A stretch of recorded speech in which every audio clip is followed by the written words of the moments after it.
I am Kritika. मैं आपका है ना क्वांटिटेटिव एप्टीट्यूड के 2 सब्जेक्ट्स लूंगी, 3 पार्ट्स में डिवाइडेड है ये actually. One is mathematics that I told you before, then we have statistics and logical reasoning. ठीक है, अब ये जो स्टैटिस्टिक्स है ना, ये कुछ कुछ तुम क्लास 11th में भी पढ़कर आए हो। अब तुम में से तो ऐसे हो सारे जो नहीं पढ़ के आए होंगे, चीटिंग करके एग्जाम दिया होगा और पास हो गए होंगे।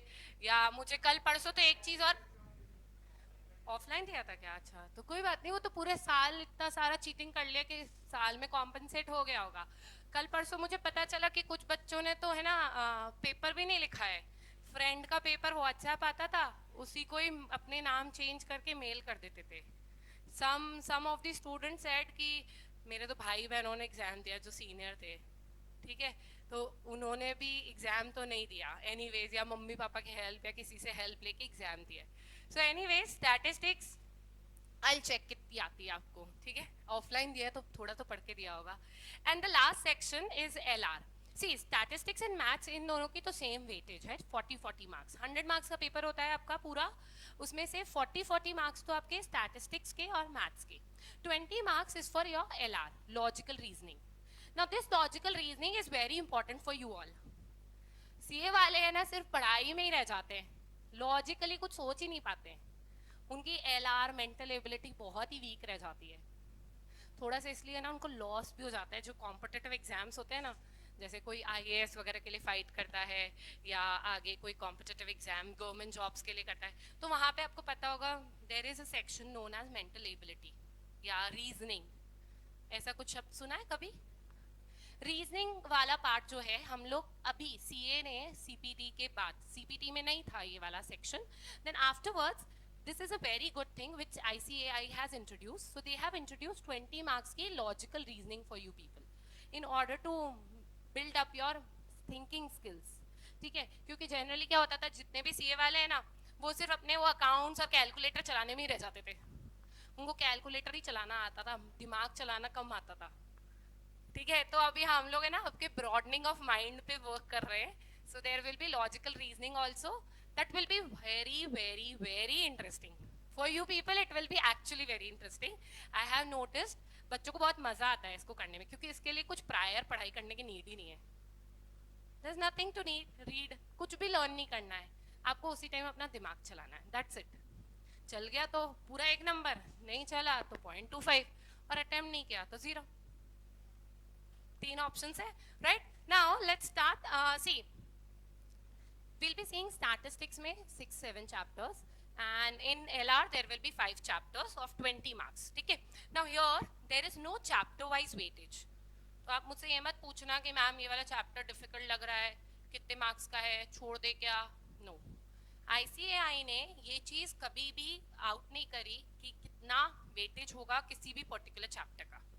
ठीक है, so there will be like unpredictability. ठीक है, पर हाँ 40 मार्क्स की स्टैटिस्टिक्स होगी, 20 मार्क्स की एलआर होगी, 40 मार्क्स की मैथ्स होगी, that is fixed, that is fixed. पर चैप्टर वाइज कुछ फिक्स नहीं है। ठीक है, so we will be studying every chapter with equal importance, equal priority देनी है हमको। Alright, now here let's talk about statistics first. ठीक है, I'll be taking statistics as well as LR both.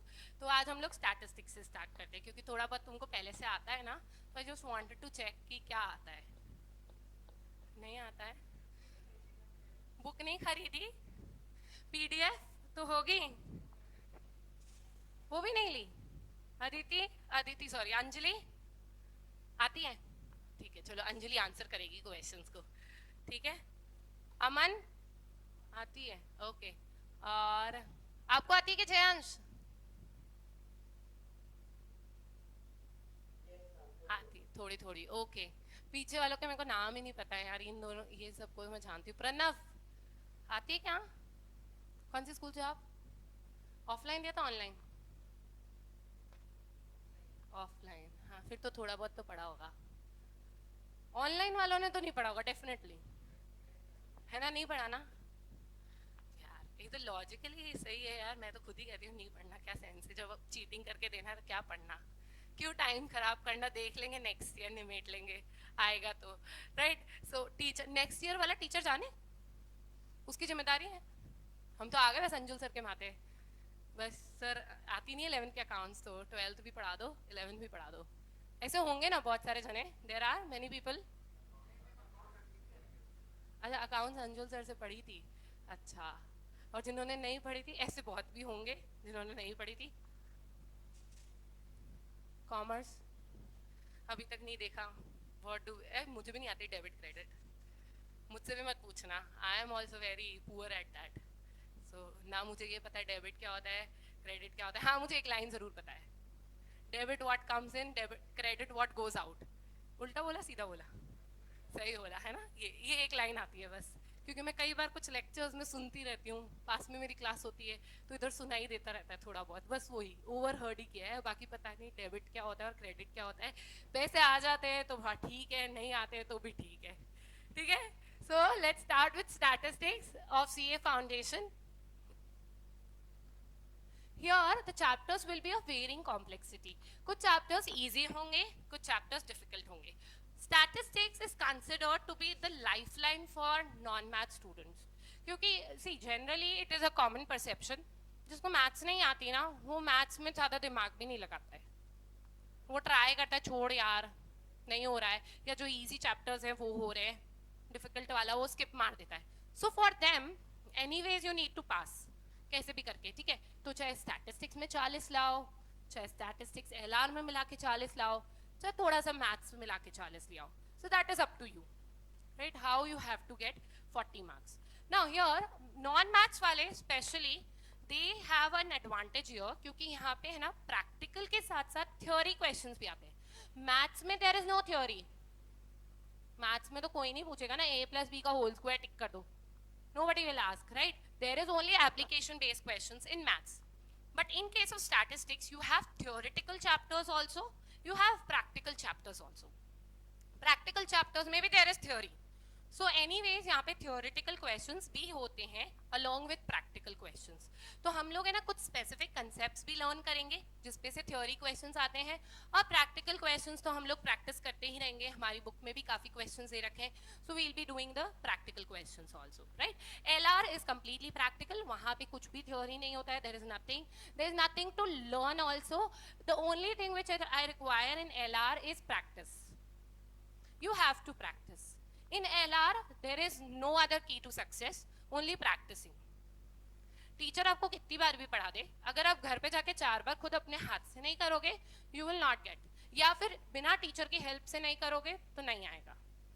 अगर मैं बता रही हूँ आंसर मैंने बता दिया तो तुम तो मेरे दिमाग से ही तो सोच रहे हो, you know thinking about with your brains, my brains you are using, that's it, ठीक है। सो एवरी डे जब भी हम लोग LR करेंगे, इट्स अ की थिंग, तुम्हें जब भी टाइम मिले दिन भर में, मैं ये नहीं कह रही कि पढ़ाई वाले टाइम पे उसको यूज करना, बट जब पढ़ाई से बोर हो जाओ ना, बहुत ही रिफ्रेशिंग होती है, पढ़ाई से बोर हो जाओ ना तभी LR के कुछ क्वेश्चंस कर लेना, ठीक है, पर स्टैटिस्टिक्स दिमाग के साथ करना, ठीक है, वो आपके स्टडी टाइम पे रखिएगा। Now talking about statistics, here some chapters are completely theory, some chapters are completely practical and some are mixed. So कुछ चैप्टर्स से आपके पास सिर्फ और सिर्फ थ्योरी क्वेश्चंस आते हैं, कुछ से प्रैक्टिकल आते हैं और कुछ से दोनों तरीके के आते हैं। नाउ टॉकिंग अबाउट स्टैटिस्टिक्स, बिल्कुल बेसिक बात करते हैं क्योंकि maximum of you are knowing, maximum of you are not knowing, so let's talk about what is statistics all about. Anybody? Statistics के नाम में सिर्फ मीन मोड मीडियन आता है। हाँ जयांश बोलो। क्यों यार, मैं नहीं ग्राफ बनाना चाहती, मेरे को नहीं बनाना ग्राफ, ग्राफिकल जरूरी थोड़ी ना है, मेरे को नहीं आती ग्राफ, मेरे को समझने के लिए कोई भी रिप्रेजेंटेशन, ओके, फिर वो रिप्रेजेंट करके क्या करूं, फोटो चिपका दूं सब जगह? एनालिसिस, वेरी गुड, एनालिसिस, हाँ नीति क्या कह रहे हैं? It deals with numbers, okay, partially correct. See, statistics बहुत सारे जनों ने सही सही बोला, जयांश ने स्टार्ट किया। बेसिकली स्टैटिस्टिक्स, इसने प्रेजेंटेशन की बात करी, प्रेजेंटेशन करने से पहले डेटा को कलेक्ट भी करना पड़ता है, हवा से नहीं आ जाएगा या कोई आपको देके नहीं चला जाएगा, you have to collect data. So what is data here? Data is nothing but facts and figures about a particular thing which you are studying. जो भी आपका स्कोप ऑफ स्टडी है, see my scope of study is you, मुझे आप लोगों के maths के marks study करने हैं या मुझे आपकी क्लास 10 की परसेंटेज स्टडी करनी है, तो मेरा स्कोप ऑफ स्टडी अभी आप लोग हैं और आपके 10th की परसेंटेज है। आई am not interested in your 9th percentage, 8th percentage, nothing. मेरा स्कोप ऑफ स्टडी क्या है? 10th क्लास परसेंटेज और आप लोग। तो मैं क्या कर रही हूँ, मैं आप लोगों की 10th क्लास की परसेंटेज का डेटा कलेक्ट कर रही हूँ। First I collect it, then I present it ऐसे रैंडमली। मैंने तो कॉमा लगा लगा के लिख दिया, अंजलि कितने, अमन कितने, प्रणव कितने, XYZ कितने, ठीक है। अब मुझे पता नहीं है कैसे भी, तो हम लोग क्या करते हैं जनरली, या तो अल्फाबेटिकल ऑर्डर में अरेंज करते हैं या फिर अगर रैंक लिस्ट लगानी है तो असेंडिंग ऑर्डर में अरेंज कर देंगे, राइट। तो arrangement and presentation of data is also involve. क्या बोला मैंने? It is about data. Data is what? Facts and figures about any particular characteristic, जो भी आपकी कैरेक्टरिस्टिक अंडर स्टडी है वो। It involves collection of data, collection of data, you have to collect it. Now here there are cases कि आप खुद जाके collect कर रहे हो या मैंने किसी को अपॉइंट कर दिया कि चल यार मेरी क्लास का जाके परसेंटेज कलेक्ट करके आता। That is up to you, आपके पैसे पे डिपेंड करता है। यहाँ पे statistics is all about economy also, क्योंकि आपको इकोनॉमिकली भी सोचना पड़ेगा। कोई फ्री में तो मेरे लिए काम करेगा नहीं, पैसा देना पड़ेगा मुझे जाके। So you have to think about the पैसा ऑल्सो, कितना पैसा लग रहा है मेरा, कितना टाइम लग रहा है, कितना मनी लग रहा है, उतना मेरे को रिटर्न भी तो मिलना चाहिए। मैं खर्चा करे जा रही हूँ, कुछ प्रॉफिट ही नहीं हो रहा।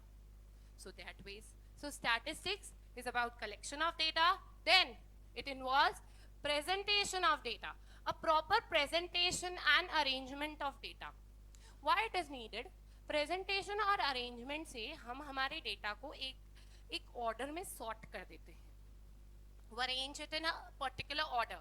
जो भी हमारी कैरेक्टरिस्टिक होगी, जो भी हमको रिजल्ट्स एनालाइज करने होंगे, उसके बेसिस पे हम इसको सॉर्ट कर देते हैं, अरेंज कर देते हैं, छटनी भी करते हैं।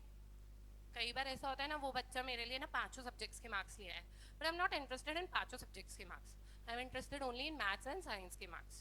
सो I remove the other 3, social, Hindi और इंग्लिश के मार्क्स मैं हटा दूंगी। दैट इज व्हाट योर छटनी, आपने हटा दी, अननेसेसरी डेटा को आपने रिमूव आउट कर दिया। सो ये सब काम भी हमारे स्टैटिस्टिशियन ही करता है। तो स्टैटिस्टिक्स एक ही काम नहीं है कि डेटा आ गया, प्रेजेंट कर दिया, एनालाइज कर दिया, नहीं।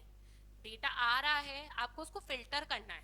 पहले तो डेटा लेके आओ, फिर उसको फिल्ट्रेशन करो, फिर उसको जमाओ, फिर उसको प्रेजेंट करो तुम्हारे रिक्वायर्ड फॉर्मेट में। अब सपोज मुझे कोई प्रेजेंटेशन देनी है, तो मैं चाहूंगी ना कि मैं ग्राफ्स और चार्ट से मेरा डेटा यहाँ पे प्रेजेंट करूँ, तुम्हें अच्छे से समझ आएगा। पर अगर मान लो मुझे कोई कैलकुलेशन करनी है, तो अच्छा लगेगा मैं टेबल के फॉर्म में तुम्हारे सामने लिख दूँ। मेरे को तुमको कंपेयर कराने हैं कि देखो लास्ट ईयर तुम्हारे 95% बनी थी, इस ईयर तुम्हारे 96% बनी है, सो यू हैव इंक्रीज बाय 1%। तो मैं क्या करूँगी? टेबल यूज करूँगी, जब मुझे आपको एक्चुअल फैक्ट्स और फिगर्स को दिखाना है। डायग्राम में तो क्या होता है जनरली, ग्राफ में फिर मैं ऐसे ग्राफ बना के दे दूँ, ये ग्राफ बन गया। अब तुम सोचते रहोगे यार मैम ने कब बनाया है, ऐसे लाइनें थोड़ी ना बना के दूंगी मैं। तुम अपने माइंड में मेमोराइज नहीं कर सकते, कैलकुलेट नहीं कर पाते हम लोग। डायग्रामेटिक में इतनी प्रिसाइज नहीं मिलती हमको, मिलती है पर प्रिसाइज नहीं मिलती है, ठीक है। बट जब भी हमको प्रिसाइज चाहिए, करेक्टनेस चाहिए, एक्यूरेसी चाहिए, we always go for tabulation. हम टेबल्स के फॉर्म में अपना एक्चुअल डेटा प्रेजेंट कर देते हैं कि भाई ईयर 2020 में और 2019 में। हम आपकी हाइट की बात कर लेते हैं, तो मान लो हाइट इस टाइम पे 5'2" थी, किसी की 5'3" हो गई, 4'10" थी, उसकी 5 हो गई, राइट। सो हमने क्या किया, एनालाइज किया है कि भाई इस पर्टिकुलर पर्सन, जो भी पर्सन था, उसकी 1 इंच हाइट बढ़ गई है फ्रॉम 9 to 10। आप ऐसे भी लिख सकते हो, आप ऐसे भी लिख सकते हो, that is up to you, आप क्या प्रेजेंट कर रहे हैं। वो प्रेजेंटेशन सब कुछ डिपेंड करती है कि हम आगे क्या एनालाइज कर रहे हैं, right. Now presentation and then lastly we have analysis of data. Presentation का मोड डिपेंड करता है कि आप क्या एनालाइज कर रहे हो। अच्छा, अब एनालिसिस कैसे करते हैं? सिर्फ देख के एनालिसिस नहीं होता, स्टैटिस्टिक्स में पता है बहुत सारे टूल्स भी हैं, there are tools. So statistical analysis is done by using some statistical measures. हम statistical techniques use करते हैं, there are many, कुछ आपने अभी नाम दी थी ना, mean, mode, median, these are what? These are tools. ये टूल्स हैं स्टैटिस्टिक्स के जिससे हम लोग हमारे कोई भी एनालिसिस होते हैं वो करते हैं। तो जैसे मीन मोड मीडियन आपने आंसर किए, कुछ और याद है? Index number very good, standard deviation very good, और कुछ? कोरिलेशन, रिग्रेशन, ये सब तुम्हें मतलब टॉपिक के नाम तो सारे याद हैं। Variance very good. Okay, so we have many measures, ऐसे बहुत सारे स्टैटिस्टिकल मेजर्स हैं। तुम्हारे पास में यही कुछ आएंगे, मतलब जो तुमने नाम बोले ना वही नाम हम लोग यहाँ पे डिटेल में पढ़ेंगे हर स्टैटिस्टिकल मेजर को। और फिर उन स्टैटिस्टिकल मेजर्स से हमने एनालाइज कर लिया, उसके बाद हमको कंक्लूजन भी निकालना होता है ना, कि कंक्लूड करना है भाई अल्टीमेटली क्या होगा। जैसे कि कोई नेताजी भाषण दे रहे हैं, ठीक है, अब जब भी नेताजी भाषण देते हैं, मतलब मान लो नेक्स्ट इलेक्शन के लिए भाषण, वो रैली नहीं निकलती, निकलती नहीं निकलती है ना? तो नेताजी आते हैं, चलो मान लो हमारे यहाँ पे कोई भी नेताजी आए, ठीक है, वो नेताजी बोले कि हमने लास्ट 5 इयर्स की वो अपनी प्रोग्रेस दिखाते हैं, भाई हमने 5 साल में ये किया, हमने एम्प्लॉयमेंट देखो ऐसे करके ऐसे इंक्रीज कर दी, तो ये कंटिन्यूसली इंक्रीज कर रही है। अब हो सकता है अगर हम वापस से सरकार में आए तो ये एम्प्लॉयमेंट इतनी राइज कर जाए। ये क्या कर रहे हैं? कंक्लूड कर रहे हैं, प्रोजेक्ट कर रहे हैं कुछ। जो अभी तक के सिनेरियो था, जो भी रिजल्ट था, उसको उन्होंने प्रेजेंट किया, एनालाइज किया, उसके बेसिस पे कंक्लूजन भी दे दिया कि अगर मैं वापस आता हूं तो ये एम्प्लॉयमेंट का ग्राफ कंटिन्यूसली इंक्रीज करेगा। Alright, is it clear? So we say after analysis statistical conclusions or inferences are drawn. Inferences, ठीक है? So statistics is all about this. It is about collection of data, presentation of data, analysis using tools. कौन से tools? Statistics के tools, ठीक है? वो नहीं लेने हथौड़ी वगैरह, वो tools नहीं, ठीक है? And lastly, drawing out conclusions or inferences based upon your study. ठीक है? अच्छा, अब आप बोलोगे यार मैम पैसे कहाँ लगते हैं, आप अभी बोली थी पैसे इन्वेस्ट करने पड़ते हैं, फाइनेंशियली भी सोचना पड़ता है। तो आजकल का जो ज़माना है, it is not about hit and trial. पहले के ज़माने में तुमने सुना होगा, मतलब तुम्हारे दादाजी या घर के कोई भी बड़े बुजुर्ग वगैरह के मुंह से सुना होगा कि हमने ये वाला धंधा चालू किया था, बहुत लॉस हुआ और हमको सब कुछ बंद करना पड़ गया। ऐसा बहुत बार सुना होगा, या किसी की स्टोरी सुनाते होंगे कि उन्होंने देखो कितना हार्ड वर्क किया है, पहले एक जगह इन्वेस्ट किया था, फिर उनको बहुत लॉस लग गया, बाजार का पैसा लेना पड़ गया, बहुत उधारी हो गई और फिर पूरा लॉस हो गया उनको। ये सुना है, कई बार सुना होगा, बहुत सुना होगा। पर आजकल सुनने में आता है कैसा, कितना डूबत हो गया, लॉस हो गया, बहुत कम सुनने में आता है। पहले के ज़माने में क्या है, बहुत ज़्यादा टूल्स टेक्निक्स कुछ नहीं होते थे, लोग समझते भी नहीं थे, तो बस जो है ना, बस हिट एंड ट्रायल कर देते थे, वहाँ करेंगे जैसा होगा जो देखा जाएगा, that types. They never used to study. अच्छा, उनके पास ऐसे मेथड्स, उनके पास ऐसी अवेलेबिलिटी भी नहीं थी कि वो जाके चेक करें, उनके पास ऐसे साधन नहीं थे ना। आजकल तो बहुत साधन है। आपने देखा होगा मैनेजमेंट वाले जो लोग होते हैं, मैनेजर्स जो होते हैं, उनका काम क्या होता है? ऐसे फ्री की सैलरी थोड़ी ना मिलती है, तो ऑफिस में बैठे हैं ऐसे बस लिखते जा रहे हैं, 2 जनों से बात कर रहे हैं, पैसे मिल गए। नहीं, it's about analysing the market. आज अगर मुझे कोई भी दुकान खोलनी है या मुझे कोई भी I want to expand my business, right, say for example I have some business, ठीक है, तो मैं सबसे पहले उसको एक्सपेंशन के बारे में सोचूंगी, तो मैं लोकेशन सोचूंगी सबसे पहले कि मुझे कहाँ सबसे पहले अपनी फैक्ट्री डालनी चाहिए या कहाँ मुझे नया इंस्टीट्यूट ओपन करना चाहिए। आई फर्स्ट थिंक अबाउट दिस। कैसे सोचूंगी? अब पहली चीज देखूंगी कि मेरे पास मार्केट कहाँ अवेलेबल है। मेरी चीज, अगर मैं कोई चीज बना रही हूँ, उसकी खपत भी तो होनी चाहिए। अब मान लो मैं जनाना हॉस्पिटल के पास वहां जाके एक दुकान खोलती हूँ जहाँ पे सारे लग्जूरियस आइटम रखती हूँ, सारे महंगे महंगे बिस्किट्स रखूंगी, सारी महंगी चॉकलेट्स रखूंगी, सब इम्पोर्टेड चीजें रखूंगी और सोचूंगी वो बिके। क्या वो बिकेगी? वो एरिया क्या है, काफी लो कैपेसिटी, लो पेइंग कैपेसिटी वाले लोगों का है। ज्यादातर वो उस हॉस्पिटल में, सरकारी हॉस्पिटल है, ज्यादातर लो पेइंग कैपेसिटी वाले लोग आते होंगे। अगर मान लो मैं वहाँ पे एक ऐसी दुकान खोलूँ जहाँ पे पार्ले जी, सस्ते वाले बिस्किट, सस्ती चिप्स, देसी जो लोकल ब्रांड्स होते हैं वो रखूँ, तो क्या मेरी दुकान चलेगी? यस, है ना? तो यही चीज आज के जमाने में हो गई है। आज के ज़माने में जब भी हम लोग कुछ भी बिजनेस में प्लानिंग करते हैं, सर्विस क्लास में प्लानिंग करते हैं, इकोनॉमिकली, अब नेशनल की बात करें तो इकोनॉमिकली हम कुछ भी प्लान करते हैं तो we first study, and whenever study is involve the data is involve. आपको प्रीवियस फैक्ट्स एंड फिगर्स देखने पड़ते हैं, आपको उसके आसपास की चीजें देखनी पड़ती हैं। इंडियन गवर्नमेंट कैसे निकालती है पॉलिसीज, देखती है भाई कितनी अनएम्प्लॉयमेंट है। अभी कोरोना की वैक्सीन आ रही है तो बताते हैं ना कि भाई कितने लोग इन्फेक्ट हो रहे हैं, कैसे कर्फ्यू लग रहा है। भाई पता चलता है कि पहले इतना सारा लोगों में फैल रहा है तो अपने को स्ट्रिक्टनेस करनी पड़ेगी, इसलिए उसको कंटेनमेंट जोन बना दो। All these things, this is what, this is upon the facts. आपको दिखने को ऐसा लगता है कि नहीं है कोई भी fact, but actually it is on the study. ऐसे ही रैंडम किसी एरिया को जाके नहीं कर देते हैं वो containment zone. It is upon the fact कि भाई 5 से ज्यादा लोग आ रहे हैं, कंटेनमेंट जोन बना दो, ऐसा। ठीक है, सिमिलरली आप अपने घर में भी, आपके पेरेंट्स भी कंटिन्यूअसली स्टैटिस्टिक्स यूज करते हैं। You never come to know about this, और आप भी यूज करते हो। एनी आइडिया कहीं पे?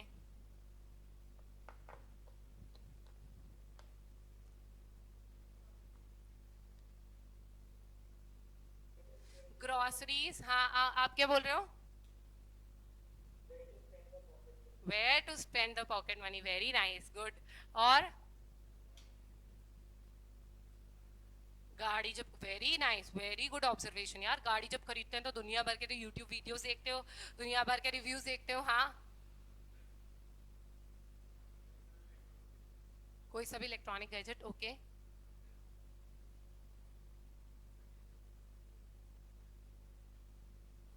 थोड़ा सा तेज बोलो ना। आपकी स्कूल की परसेंटेज, हाँ ठीक है, correct.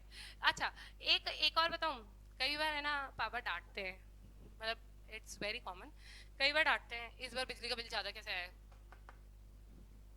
Very very commonly asked, इस बार बिजली का बिल ज्यादा कैसे आया है, तुम दिन भर एसी चला के बैठे रहते हो। ये पापा की नॉर्मल डांट होती है कभी कभी जब सडनली बिल ज्यादा आ जाता है। अच्छा, हमको भी पता है, पापा को पता है कि हमारे घर का बिल जो आता है वो 3 से 4 हजार के बीच में आता है नॉर्मली। और जब गर्मी होती है मई जून का महीने में हमारे घर का बिल 5 से 6 हजार के बीच में आता है। मैंने क्या बोला, बाकी 10 महीने तो 3 से 4 हजार के बीच में बिल आता है। मई और जून में 5 से 6 हजार के बीच का हमारा बिल आता है। अब इस बार क्या हुआ, गर्मी जल्दी पड़ गई और अप्रैल में या मार्च में एसी चलना स्टार्ट हो गए, और मार्च का जो बिल है वो 5 छू गया। आ गए पापा घर बिल लेके, भाई बिल ज्यादा क्यों आया है। पापा तो ऑफिस रहते, पापा को क्या पता यार घर में एसी चल रहा है नहीं चल रहा है। अच्छा, तुम भी दिन भर घर पे ही पड़े हो, कहीं जा ही नहीं रहे हो। ऐसे तो क्या होता है, स्कूल चले जाते हो, 2 बजे तक तो गए, फिर आओगे, फिर खाना खाओगे, फिर चल दोगे ट्यूशन।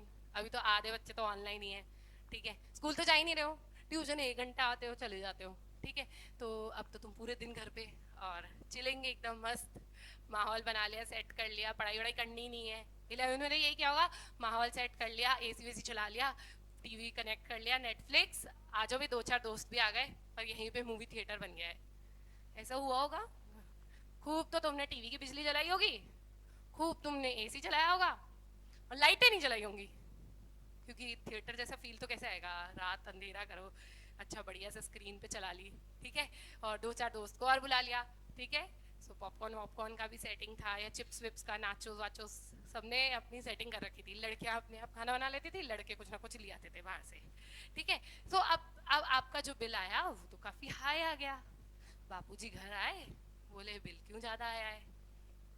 हमारा बिल 5 हजार मई जून में छूता है, यहाँ मार्च में कैसे छू गया। तो ये क्या है, ये पापा की ऑब्जर्वेशन ही तो है। उनको याद है हमारा बिल जो है वो 3 से 4 हजार के बीच में आता है। ये एक नॉर्मल डेटा है जो उनके पास एक रिकॉर्ड है कि हर साल हर महीने मेरा ये बिल आता है, इस साल इस महीने बढ़ गया। So what is the reason behind it.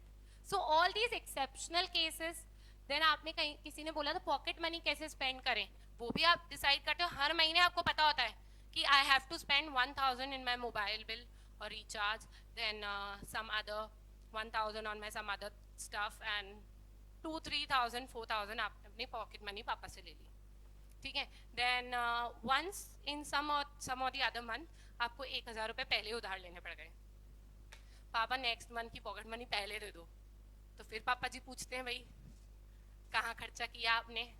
आपका तो आराम से 30 तारीख तक चलता है और बल्कि पैसा भी बचता है, और तुम इस बार सारे ही खर्च करके बैठ गए और पहले और मांग रहे हो। So again that is what his statistics उन्होंने यूज किया है। ठीक है, सो इसी तरीके से आपकी मम्मी, आपने बताया था बजट, घर का बजट डिसाइड करती है। Household stuff, she knows कि हमको पूरे साल कितना गेहूं चाहिए। आपके सबके घर में पूरे साल का गेहूं आ जाता होगा। जनरली अपन लोग वो वाले लोग हैं, बॉम्बे दिल्ली वाले नहीं है जहाँ पे स्टोरेज प्रॉब्लम होती है। हमारे घर में फुल स्टोरेज है। ठीक है, तो we generally most of us have पूरे साल का गेहूं एट आवर होम। ऐसा होता है जनरली। सो पूरे साल का गेहूं आ जाता है, तो मम्मी को कैसे पता पूरे साल की प्रिडिक्शन कि हम इतना गेहूं खाएंगे?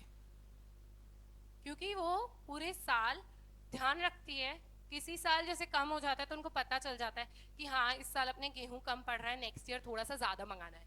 कोई मेंबर एक्स्ट्रा आने वाला है हमारे घर में, जैसे अभी लॉकडाउन था, ठीक है, मैक्सिमम जनों के जो बच्चे बाहर रह रहे थे they were staying at home, so now they know कि यार ये तो घर पे रहेंगे, अपना ओवरऑल राशन ऑब्वियसली इंक्रीज होगा, सो अपने को इस बार है ना एक बोरी एक्स्ट्रा मंगवानी है गेहूं की। सो this is what, this is again data. अब वो वहां पे टेबल वेबल बना के नहीं सेट करती है मम्मी, मतलब मम्मी बिल्कुल प्योर टर्म्स में स्टैटिस्टिक्स में नहीं गई, मम्मी एकदम देसी टर्म्स में स्टैटिस्टिक्स में गई। मम्मी अपने माइंड में ही उसको कैलकुलेट कर रही है। यहाँ पे कोई टेबुलर प्रेजेंटेशन नहीं हो रही, कोई ग्राफ नहीं बन रहा, कोई इन्फ्रेंस नहीं निकल रहा, सीधे कंक्लूजन निकाल लेती मम्मी। तो वाह, हमारे इतनी खपत हुई है, एक बोरी एक्स्ट्रा मंगवानी है। So this is all about statistics. See you see statistics in your day to day life everywhere. It's about science also. You see statistics there as well. Science में क्या होता है, हम लोग रिसर्च पेपर्स वगैरह बनाते हैं। जितनी भी है अभी कोवैक्सीन और हमारे जितने भी वैक्सीन आए थे, सब पे क्या हुआ था, ये 95% सही थी, 90% सही थी, 92, ये कैसे आया? It's on the facts and figures. उन्होंने 100 जनों को लगाई होगी, 90 सही निकले, 10 बिगड़ गए। तो that was what, fact and figures, inferences, conclusions कि भाई ये इतनी इफेक्टिव है, राइट? सो अगेन हर जगह हम लोग स्टैटिस्टिक्स का यूज देखेंगे, but since we are restricted to commerce industry, आप लोग सब आगे की फ्यूचर सीएस हो, so you will be restricted more towards the commerce industry. So हम लोग हमारे स्टैटिस्टिक्स की डीलिंग देखेंगे सिर्फ 3 सेक्टर में। पहली होती है commerce and industry, then next economics, because you will be dealing with economics very frequently। आप अपनी national economics, आपकी बजट इकोनॉमिक्स, इन सब के साथ डील करेंगे। And the third where will be seeing will be management industry. Yes, क्या करूं, एसी ऑफ कर दूं? पीछे वाला, आगे वाला, पीछे वाला रहने दूं? आपका फैन कम करवा लो। हाँ हाँ हाँ करिए, रिज्वाइन कीजिए। आपका फैन, इसका फैन, ऊपर वाला फैन कम कर दो, ये वाला। ओके, नाउ सो हमने देखा, हम इन तीनों में देखेंगे। इकोनॉमिक्स में स्टैटिस्टिक्स का एक स्पेशल रिलेशन है, आपने लास्ट ईयर पढ़ा भी कि आपकी 50-50 इकोनॉमिक्स और स्टैटिस्टिक्स है। सो दैट मीन्स आपके इकोनॉमिक्स और स्टैटिस्टिक्स के बीच में काफी अच्छा रिलेशनशिप है। इस इकोनॉमिक्स और स्टैटिस्टिक्स के रिलेशनशिप को हम बोलते हैं econometrics, a branch of economics which purely deals with statistics in a very positive aspect. Positive aspect से वो इकोनॉमिक्स के साथ डील कर रही है, और इकोनॉमिक्स और स्टैटिस्टिक्स दोनों के टूल्स मिला के हम लोग कुछ कंक्लूड करना सीख रहे हैं, कुछ इन्फ्रेंस लेना सीख रहे हैं, उसे हम बोलते हैं econometrics. So economics and statistics का overlapping area is known as econometrics. This is the branch of economics, very important, आपके तो 1 mark question ही है। This a branch of economics which deals with statistics in a positive aspect। 3-4 नाम दे दिए आपको econometrics, ठीक है, ये याद रखिएगा। This is your theory question also. Now moving ahead, this is also asked, where statistics is used. Yes, positive aspect, see they both are overlapping and bringing out results, मतलब combined results ऐसा, ठीक है। Now moving ahead, see अब हमने data के बारे में बात करी, तो what is data here?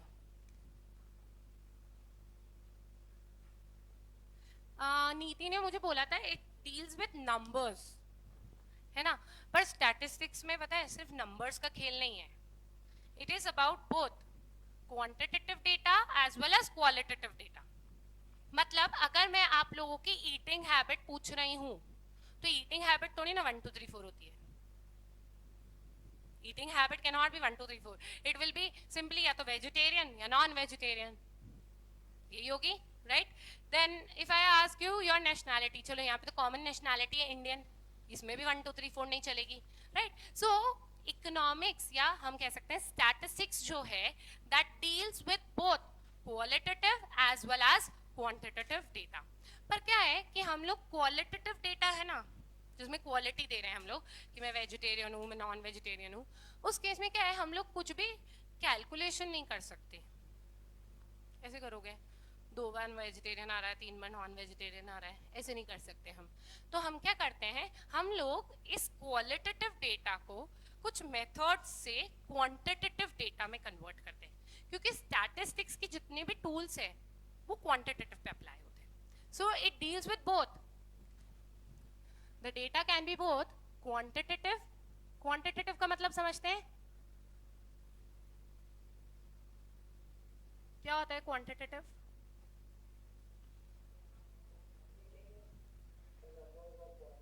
Numbers और क्वांटिटी में, जैसे कि योर हाइट कितने सेंटीमीटर के हो, योर वेट, मार्क्स, प्रॉफिट्स, किसी भी कंपनी के profits, all these will be your quantitative data.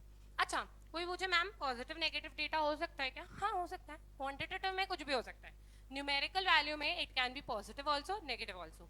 मैं प्रॉफिट स्टडी कर रही हूँ, किसी साल मेरे लॉस हो गए, मैं उसको माइनस में लिख दूंगी, भाई 10,000 इस साल प्रॉफिट हुआ था, अगले साल 2,000 का लॉस हो गया, लिख दूँ -2,000, ठीक है। अच्छा, टेम्परेचर स्टडी कर रही हूँ, किसी पर्टिकुलर चीज़ का टेम्परेचर स्टडी कर रही हूँ, ठीक है, कोई ठंडी जगह पे चले जाते हैं, कनाडा वनाडा में जाओ, वहाँ गर्मी भी एक्सट्रीम पड़ती है, ठंडी भी एक्सट्रीम पड़ती है, सो टेम्परेचर माइनस में भी बहुत जाता है और 50 तक भी बहुत जाता है, right?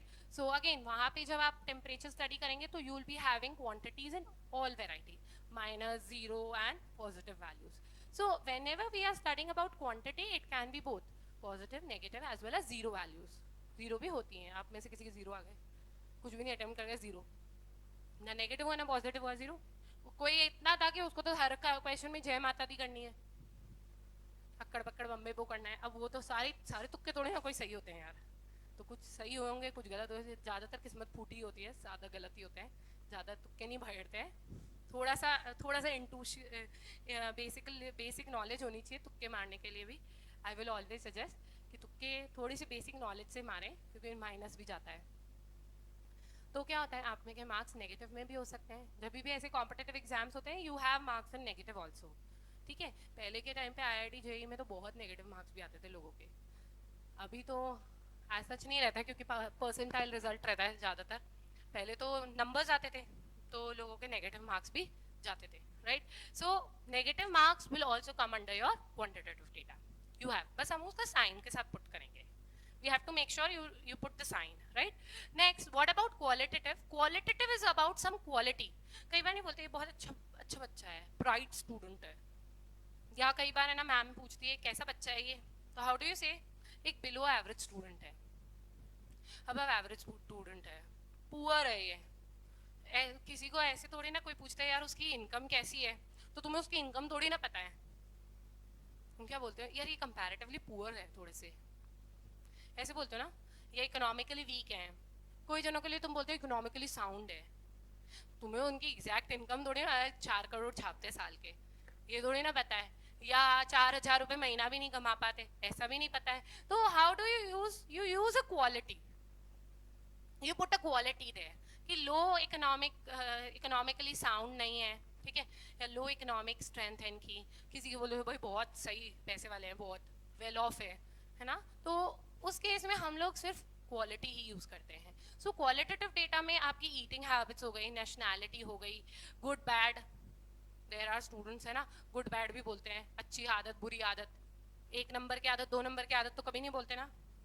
This is a good habit, बच्चों को सिखाते क्या बोलते हैं, this is a good habit, this is a bad habit. You never से ना ये नंबर 5 नंबर की हैबिट है, इसमें 5 नंबर मिलेंगे तुम ये हैबिट फॉलो करोगे तो. रोज शाम को ब्रश करोगे तो मम्मी तुम्हें रोज 10 मार्क्स देगी, कभी बोलती है ऐसे? नेवर ना. रोज रात को ब्रश करके सोओगे तो तुम्हें 10 मार्क्स मिलेंगे एक्स्ट्रा अपनी लाइफ में. नेवर.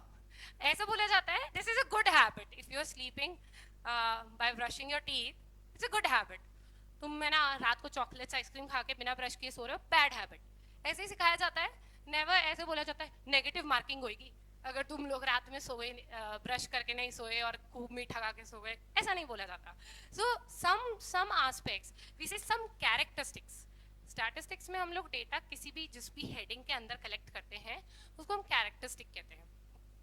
तो कुछ कैरेक्टरिस्टिक्स तो क्या होते हैं जिनको आप कंप्लीटली क्वालिटेटिव में ही रिप्रेजेंट कर सकते हो, तो वहां पे क्वालिटेटिव कैरेक्टरिस्टिक्स आती हैं. ठीक है. कैरेक्टरिस्टिक क्या होती है, किसी भी चीज का फॉर्म या फंक्शन, बनावट या उसकी फंक्शनिंग, वो अपीयर कैसा कर रहा है या उसकी फंक्शनिंग. अब है ना किसी पर्सन के लिए आप लोग कैसे बोलते हो, वो टॉल है, उसकी हाइट नहीं पता तुम्हें, तुम ऐसे बोलते हो ना यार वो तो काफी टॉल है, या she is very short in height, अपने को है ना उसकी थोड़ी छोटी ड्रेस लेनी चाहिए, something like this. You always say like this. ऐसे थोड़ी बोलते भैया 5 फुट की लड़की है ड्रेस दिखा दो. यू नेवर से like this, right.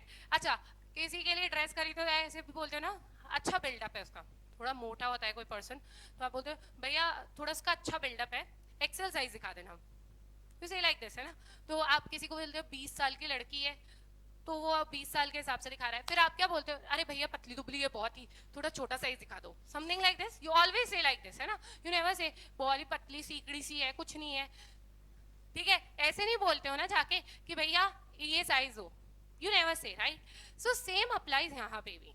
In case of statistics some characteristics, characteristic मतलब फॉर्म और फंक्शन, अपीयरेंस या फिर उसकी कोई फंक्शनिंग, वो कहलाती है आपकी स्टैटिस्टिक्स. तो हम स्टैटिस्टिक्स में हर तरीके की फॉर्म और फंक्शनिंग देखते हैं, हर तरीके की कैरेक्टरिस्टिक्स को स्टडी करते हैं, बी इट फिजिकल अपीयरेंस और बी इट योर फंक्शनिंग, कि कैसे आप फंक्शन कर रहे हैं, कैसे आप परफॉर्म कर रहे हैं, right. So all these will be covered in statistics. तो इनको कुछ कैटेगरीज को तो हम क्वालिटेटिव बोलते हैं, कुछ को हम क्वांटिटेटिव बोलते हैं. क्वांटिटेटिव के examples, now you can give many examples. Nationality, gender, gender is a quality. Smoking habits, I assume it has to be no here. Non-smoking, I assume this. Smoking habits, non-smoking, non-smoking, non-smoking, non-smoking. ठीक है. Smoking habits, then your eating habits, these all will come under your qualitative attributes. ठीक है, आई बात समझ में सबको. So now अब हमको कोई बोले यार इस पे कैसे निकालूं, तो हम क्या करते हैं, इन पे क्वांटिटी असाइन करके इसको क्वांटिटेटिव में कन्वर्ट करते हैं और फिर हम स्टैटिस्टिकल टूल्स को अप्लाई करते हैं.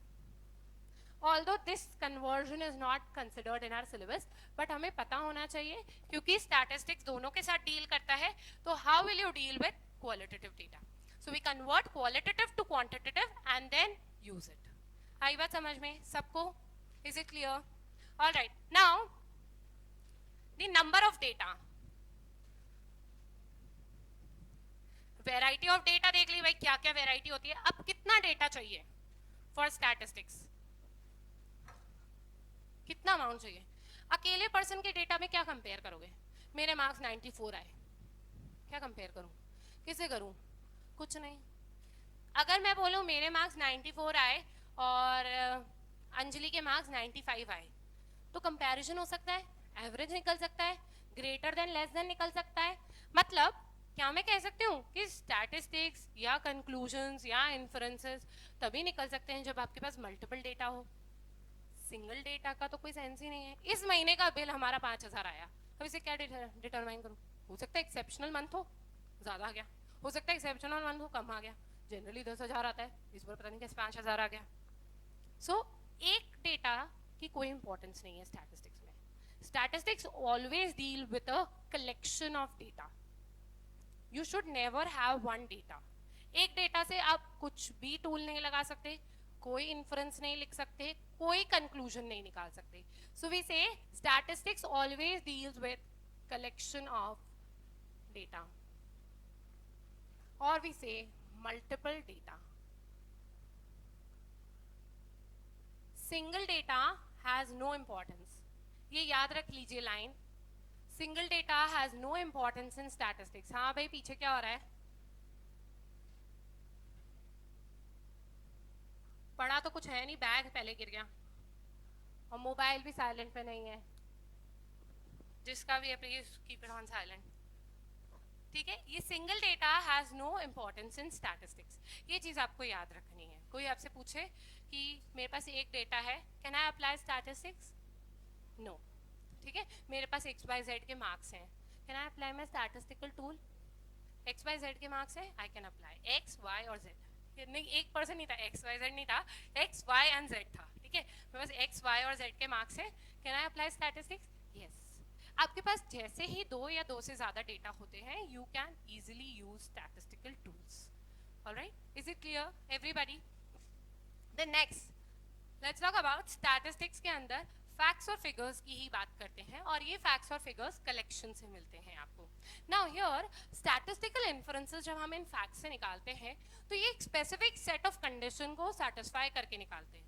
मतलब जैसे for example this time it was corona. ठीक है ना, तो आप लोग बोले यार मेरी तो है ना पहले जनरली तो परसेंटेज 70-60 बनती थी, कोरोना था ऑनलाइन एग्जाम्स देने को मिले 80% बन गई.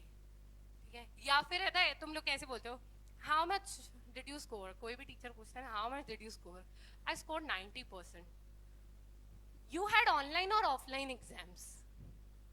सबसे पहले क्वेश्चन, अगर मुझे पता है कि तुम 60% ला सकते हो और तुम बोले कि मेरे 90% आए, so what will I ask first?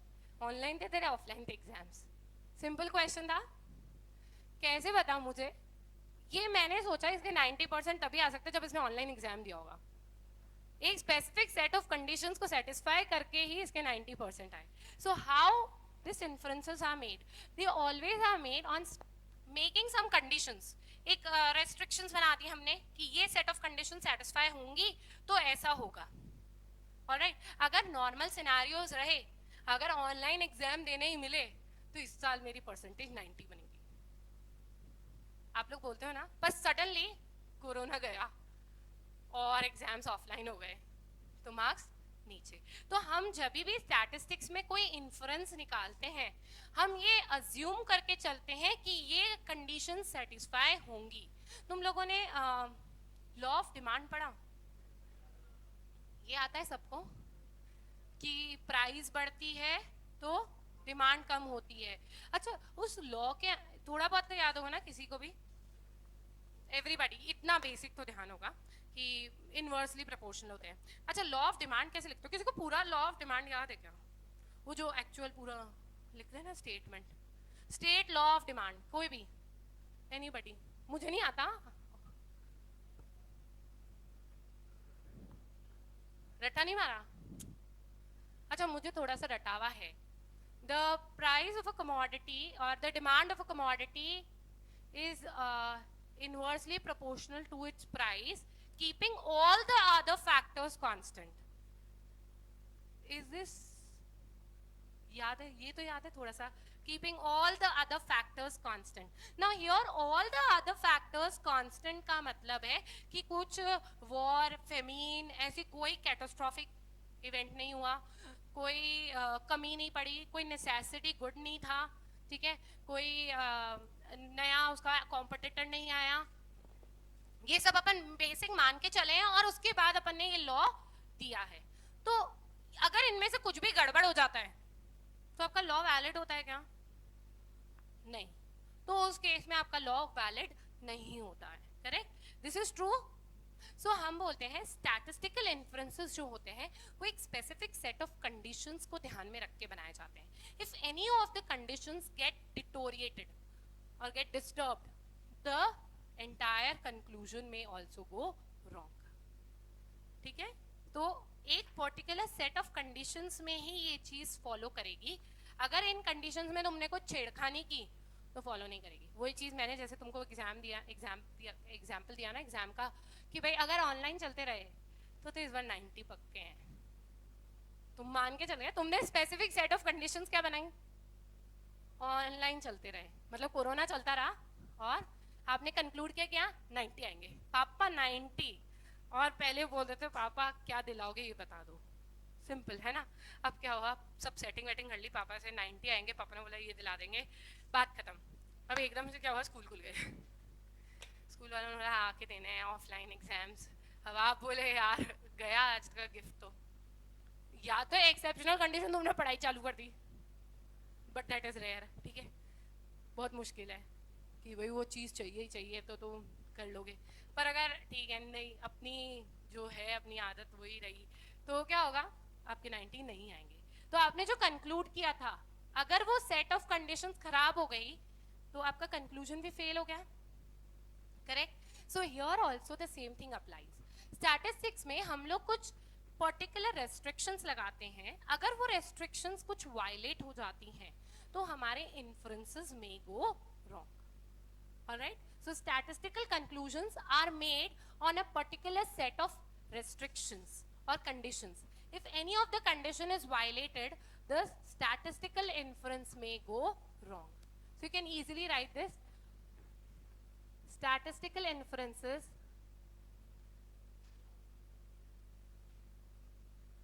are made on a particular set of conditions.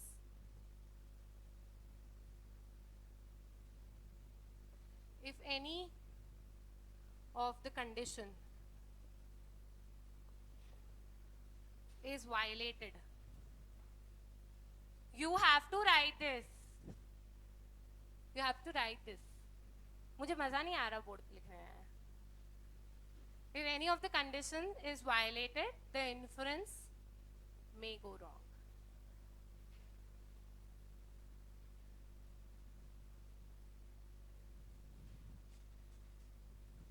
आई बात समझ में? सो स्टैटिस्टिक्स के बारे में हमने बहुत सारी चीजें देखी। देखिए एक और चीज बाकी है अभी, डेटा होता है स्टैटिस्टिक्स में। डेटा दो वैरायटीज के होते हैं, qualitative as well as quantitative. Qualitative जब हो और स्टैटिस्टिकल इन्फ्रेंसेस करने हैं तो हम क्वालिटेटिव को क्वांटिटेटिव नंबर्स असाइन करके और उसको कन्वर्ट करके फिर अपना काम कर लेते हैं। दैट इज रेयरली डन, ठीक है। देन हमने देखा ये कलेक्शन ऑफ डेटा पे बेस्ड है, और यहाँ पे कलेक्शन कैसा होना चाहिए, मल्टीपल डेटा का। Single data has no importance in statistics, this is the thumb rule. Statistics picture में ही तब आएगी when you have multiple data in your hand. Alright, then third, all the statistical inferences they are done on taking a particular set of conditions to be satisfied. If any of the condition is violated, कुछ भी खराबी हो गई, it will not work. आपका जो भी conclusion है, जो भी रिजल्ट है, वो फेल हो जाएगा। ऐसे क्लास 10th में एक और लॉ पढ़ा था, किसी को याद हो तो, ओम्स लॉ। अरे 10 तो तुम्हें याद होगी, 11 तो भले ही याद नहीं होगी। 10 तो पढ़े थे ना, 11 तो पढ़े ही नहीं। तो ओम्स लॉ में ध्यान है, हम बोलते हैं V is directly proportional to I, keeping all the other factors constant, जिसमें टेम्परेचर कांस्टेंट था।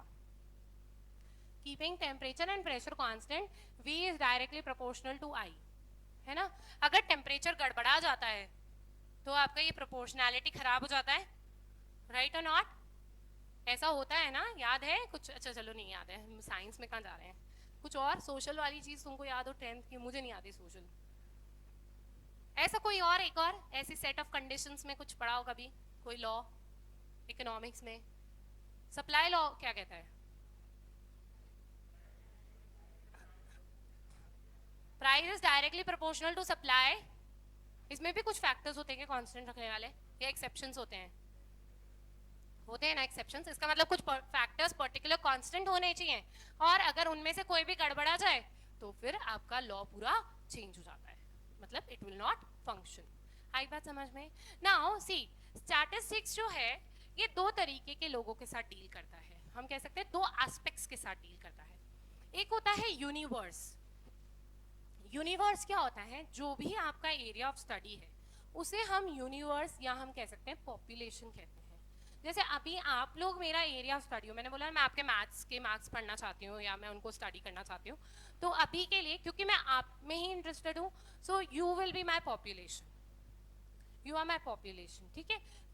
मान लो मुझे पास वाली क्लास के बच्चों को भी इंक्लूड करना है, सो माई पॉपुलेशन विल बिकम दोनों क्लासेस। जो भी मेरा एरिया ऑफ स्टडी है उसे मैं पॉपुलेशन कहती हूँ। अब क्या होता है स्टैटिस्टिक्स में, मैंने बताया ना पैसा और समय दोनों ही बहुत इंपॉर्टेंट है, कीमती भी है, वैसे भी कीमती है ना, मतलब स्टैटिस्टिक्स में नहीं, तुम्हारा भी समय और पैसा कीमती है, मेरा भी है।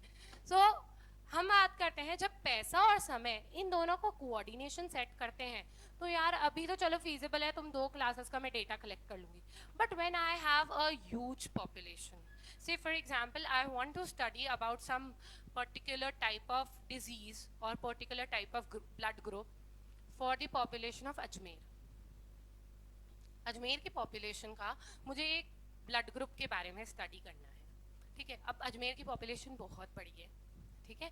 उसके बाद मैं जब उसको कलेक्ट करने जाऊंगी डेटा को, तो I have to spend a lot of money and time.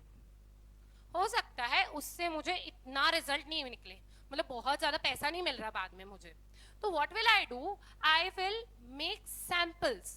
Samples मतलब मैं हर कॉलोनी के हर एरिया के कुछ लोग सिलेक्ट कर लूँगी कि आई कलेक्ट मतलब questions from this people only, और इस एरिया को मैं जनरलाइज कर दूंगी। ऐसा नहीं होता मैं 4-5 के बाद मार्क्स पूछ लिए फिर हाँ ठीक है जनरलाइज कर दिया, हाँ ठीक है तुम सबने अच्छा परफॉर्म किया होगा, ऐसा कुछ टाइप है ना। तो मैंने भी ऐसा ही किया, मैंने ना हर लोकेलिटी में से 5-5, 10-10 घर सिलेक्ट कर लिए, टाइम भी बच गया, एक दिन में 3-4 लोकेलिटी कवर हो जाएगी, ठीक है। 5-5, 10-10 घर सिलेक्ट कर लिए और उनसे पूछ के आ गई, और फिर लास्ट में ना उसी को जनरलाइज कर दिया कि भाई इतने बी ग्रुप है, इतने ए ग्रुप है, इतने ओ ग्रुप है, ठीक है।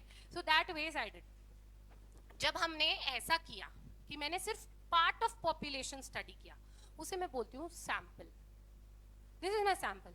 नहीं होता है क्या कई बार, अभी गेहूं का सीजन आने वाला है, या तुम वो जाते हो प्रदर्शनी वगैरह लगती है, सोनिया प्रदर्शनी और ये जितने भी है ना एग्जिबिशंस लगती हैं, वहाँ पे तुमने देखा होगा बहुत सारे डिटर्जेंट वाले लोकल ब्रांड्स जो होते हैं ना, वो वाले डिटर्जेंट वाले बैठे होते हैं, वो बोलते हैं थोड़ा सा सैंपल लेके जाओ, चाय पत्ती दे देते हैं, थोड़ा सा सैंपल लेके जाओ, तो they give you some amount. ऐसे थोड़ी ना पूरा बोरा उठा के दे देते हैं तुमको, ले जाओ सैंपल के फॉर्म में, नहीं, पूरा थोड़े ना टेस्टिंग कर ले देते हैं, वो आपको छोटा सा एक पाउच में आपको ये सैंपल दे देते हैं कि भाई आप यूज़ करके देखना, अगर अच्छा लगे तो ले जाना।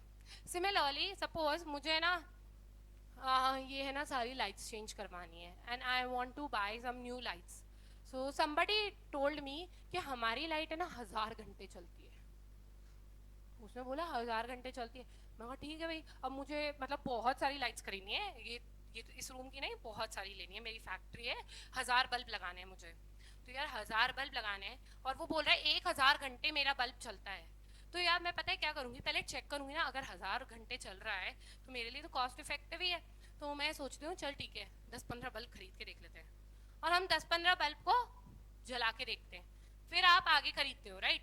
ऐसा थोड़ी ना है कि आपको 1000 बल्ब इंस्टॉल करने हैं आपकी फैक्ट्री में, आप 1000 लगवा लिए और फिर 1000 घंटे चला के देख रहे हो उनको। कभी ऐसा करते हो क्या? यू नेवर डू दिस, आपके पैसे खर्च हो रहे हैं। तो हम कुछ सैंपल खरीदते हैं और उस सैंपल के बेसिस पे हमारा रिजल्ट निकालते हैं। Now this sampling is basically random sampling, ऐसे रैंडमली उठा लिए, ऐसे थोड़ी ना वो दुकानदार ढूंढ के दे रहा है ये वाला बल्ब ले लो, ये वाला बल्ब ले लो, ये वाला बल्ब ले लो, नो यू विल नॉट। आप लोग है ना रैंडमली सैंपल उठाते हो। आपने वो जो घर सिलेक्ट किए थे वो भी रैंडमली किए थे, कोई स्पेसिफिक नहीं था कि भाई पार्षद का ही घर सिलेक्ट करना है, हमको नेता का घर ही सिलेक्ट करना है, नो, या बिजनेसमैन का ही करना है, आपने हर वेराइटी सिलेक्ट कर ली।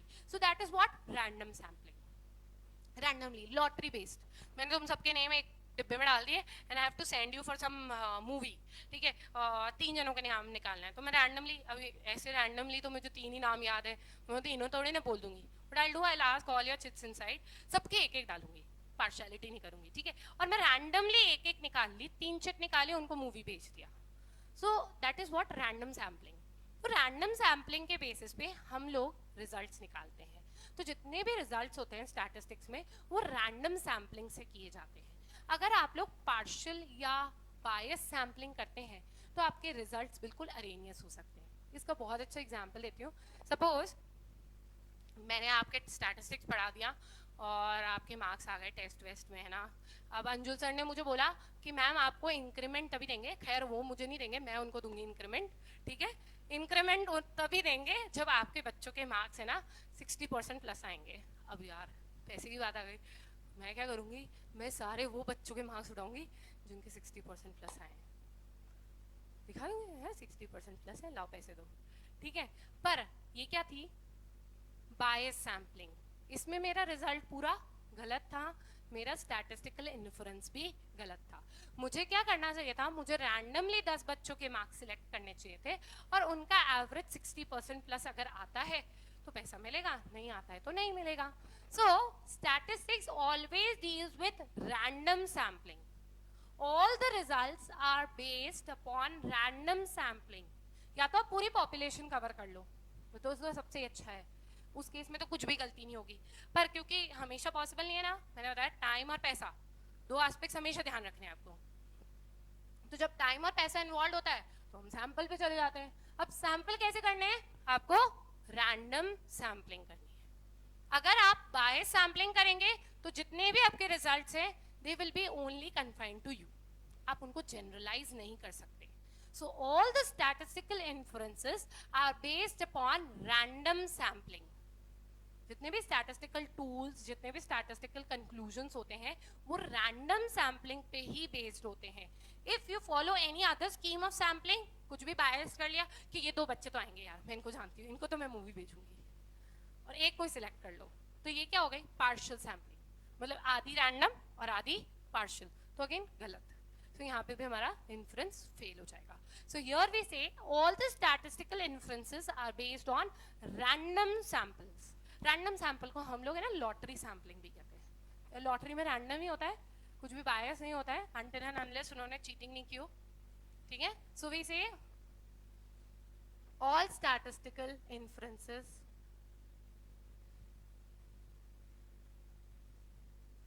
are based on random sampling। ये आपको याद रखनी है, कौन सी सैम्पलिंग है, random sampling. See in class in your CA foundation the sampling theory has been removed. पहले ना सैम्पलिंग भी था, तो सैम्पलिंग के बेसिस पे आपको बहुत ज़्यादा डिटेल में समझ आ जाता है ये, पर अब क्योंकि सैम्पलिंग हट चुका है तो हम लोग सिर्फ नाम याद रखेंगे, कभी सैम्पलिंग आएगा तो मैं उसको समझा दूंगी आपको बस। तो हमको बहुत ज़्यादा डिटेल में नहीं जाना, सैम्पलिंग की मेथड्स क्या होती हैं, सैम्पलिंग कैसे करते हैं, ऑल दैट थिंग। आप सबसे ज़्यादा रैंडम सैम्पल यूज़ करोगे, रैंडम सैंपल शब्द आपको पता होना चाहिए, उसको समझने के लिए लॉटरी याद रख लो, लॉटरी कैसे निकलती है, दैट्स इट। आई बात समझ में एवरीबॉडी।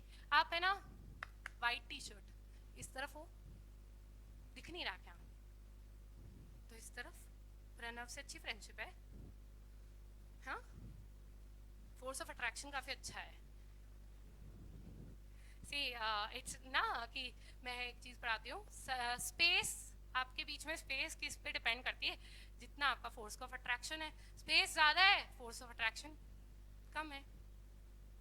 भाई तुम्हारी फ्रेंडशिप अगर अच्छी होगी तो सब पास पास बैठोगे, ये तीनों अच्छी फ्रेंड्स हैं इसलिए पास पास बैठी हैं, और वो पीछे वाली जिनसे फ्रेंडशिप नहीं है तो वो दूर हो गई, राइट, या हाय हेलो वाली फ्रेंड होगी। सो सेम चीज़ अभी क्या है, कोरोना चल रहा है तो ये फ्रेंडशिप सब खत्म ही है यार, थोड़ा social distancing, please shift inside, alright. पीछे भी somebody is sitting very close, please spread apart and mask on your nose। Teacher के लिए रिलैक्सेशन है कि वो हटा सकता है, ठीक है। For my safety and for your safety, please put your mask on। So here I am finishing off today's statistics class। मैंने आपको बेसिक इंट्रोडक्शन दे दिया स्टैटिस्टिक्स के बारे में। नेक्स्ट लेक्चर में I will be dealing with data. Data कैसे होते हैं, कितने होते हैं, कैसे प्रेजेंट करते हैं, कितने के बेसिस पे हम प्रेजेंट करेंगे कि कैसे करते हैं। तो हम लोग नेक्स्ट क्लास में टेबल्स देखेंगे, how we present them. If you might have heard discrete series, continuous series, individual series, right, finite data, infinite data, these basic terms we'll be dealing with because as I'll start with statistical tools, I'll be using all these terms very frequently। So before you start with the tool, आपको सारी terms पता होनी चाहिए, ठीक है। So we'll be dealing with the types of data and the types of series presentation in the next lecture। All right, and then we'll be starting with the most common favorite statistical tool. क्या है? Mean, mode, median. ठीक है? चलो. I'll see you in the next lecture. Thank you so much. Bye.